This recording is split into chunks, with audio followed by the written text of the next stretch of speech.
Welcome back, everyone, to the Risk Intel podcast, powered by SRA, where we share risk intelligence from experts across the banking industry. I'm your host, Ed Vincent, Executive Vice President at SRA. Hello, welcome to the Risk Intel podcast. I'm Ed Vincent, and with me today is Niki White, Chief Growth Officer at Strategic Risk Associates. Welcome, Niki. Thank you, Ed. Niki, before your life at SRA, you wore the hat of risk officer, audit officer inside a bank yourself.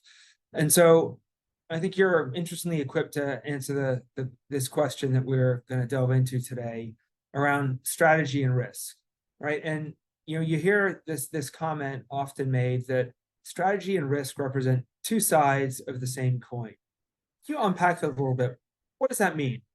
I sure can. So I find it fascinating. It seems to be coming up more and more in conversation. So I'm really glad that you asked. Depending on what season you're in of the year, whether you're just starting Q4 or whether you're in the middle of Q1 or Q2 or even 3, when you write that strategic plan and you get it board approved, then you really are focusing on executing it. It doesn't just sit on the shelf.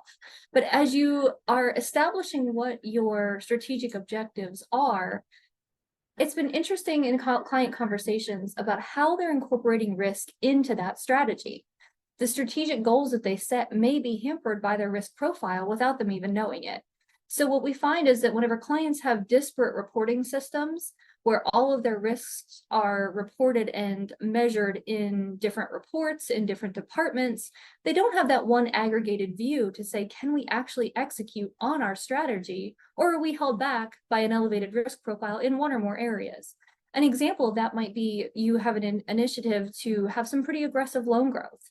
Well, what if your capital doesn't allow for that? So working with your CFO, working with your finance department, whoever's calculating your capital ratios, you may need to raise capital. You may need to focus on a pricing model. You may need to focus on managing some risk that is affecting your profitability so that you can add to your capital base so that you can achieve that strategic goal of an elevated or aggressive loan growth initiative. Similarly, you may have significant concentration, maybe in commercial real estate, for example. And so if you do grow in alignment with what your strategic plan is suggesting that you do, you're going to break through a policy limit that the board has established. So those two factors could be artificially pulling you back. But similarly, what economic or external environmental factors would be coming to counteract that? Anytime you have credit losses, then you have to grow that much more just to catch up. So if you think about that, from a regulatory perspective, we've just touched on a strategic risk. We've touched on maybe some liquidity risk.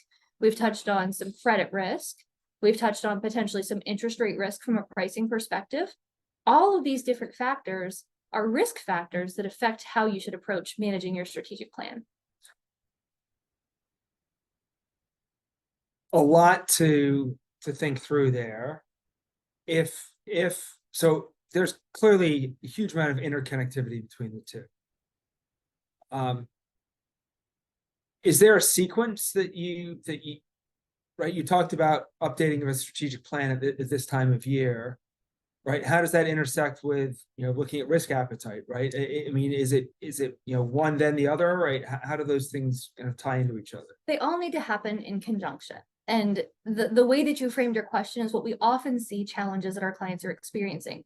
They say, let's set the risk appetite, but that's not associated with the strategic plan, or that's not associated with the policy limits that have been set.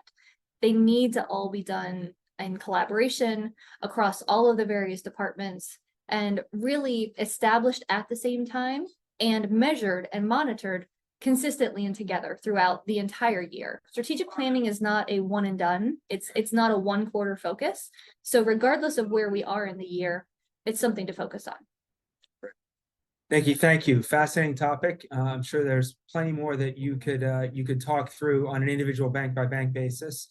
So consider your door open for anyone who wants to dig into that. But thank you for the primer on why strategy and risk are two sides of the same coin. Thanks very much.